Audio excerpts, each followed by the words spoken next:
Este canal se tratará de asuntos relacionados con la historia del país. Antes que nada, es necesario saber cuándo realmente surge el Paraguay. Una idea simple es creer que siempre existió, como los programas de historia que mencionan un país en tal época, aun cuando no se había formado propiamente. La región que formaría hoy Paraguay ya estaba habitada a 6000 años por múltiples tribus. La que nos conviene son los guaraníes, surgidos en el siglo XIV. Pese a llamarse así, la verdad eran un grupo diverso y cementado en la agricultura y cacería, por cual era una sociedad esta en para varias de su época. Con la llegada de los españoles en el siglo XV, Juan Díaz de Solís descubre cuál sería el Río de la Plata 1513, de donde en 1537 el explorador Juan de Salazar de Espinosa funda un fuerte con el nombre de Puerto y Casa de Nuestra Señora Santa María de Asunción, cuyo nombre ya es obvio a quien refiere. Esta ganaría el apodo de Madre de Ciudades, ya que a partir de ella se fundaría varias ciudades latinoamericanas como Buenos Aires, Bogotá y otras. La región pasa a llamarse Provincia del Río de la Plata y Paraguay, nombre que recibiría por los indígenas guaraníes de la etnia Payaguas, que significa el río que origina el más. Distinto a sus familiares, los tupis, que practicaban la poligamia y la autofagia. Estos eran comunidades más dóciles y practicaban la monogamia, cual permitía que su evangelización sin los mismos conflictos, aunque se practicó la esclavitud por ciertos periodos.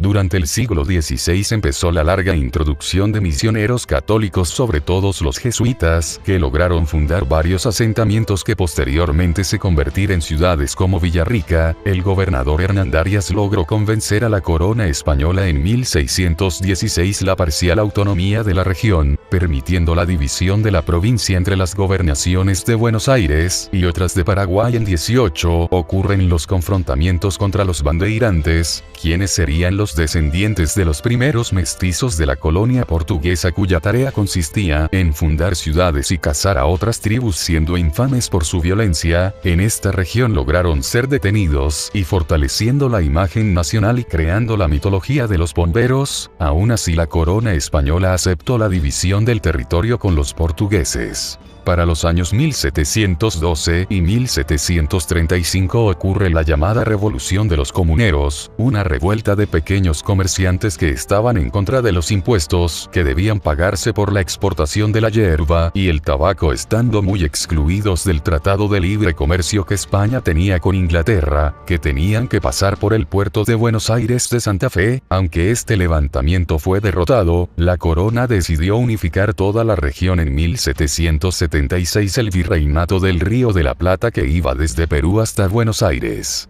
La ahora llamada Alcaldía del Paraguay era dividida en 4 grandes cabildos: Villarrica, Pilar, Curuguatí y Asunción, embriones de los futuros 13 departamentos actuales. Debido a las grandes guerras napoleónicas que ocurrieron en Europa desde el fin del siglo XVIII, el poder español quedó debilitado, permitiendo un intento de autonomía de la región 1810, al fundar una junta provincial gobernativa, una especie de parlamento del cual a la primera instancia el país se negó a participar. Por cual Buenos Aires manda tropas con intención de forzar una subordinación en la región del Belnagro. Con ayuda de los portugueses, el gobernador Velasco logra detenerlos, aunque esto se le saldría caro al no recompensar a los combatientes como deberían. En la siguiente región de la Junta, su secretario, el doctor Francia, hace un discurso en pro de la independencia. Debido a que Velasco no cumplió con su promesa de recompensar a los soldados que colaboraron en la defensa del territorio, se empezó a conspirar contra él. Al saberlo, el gobernador comenzó a negociar con los portugueses para que envíen tropas a la región.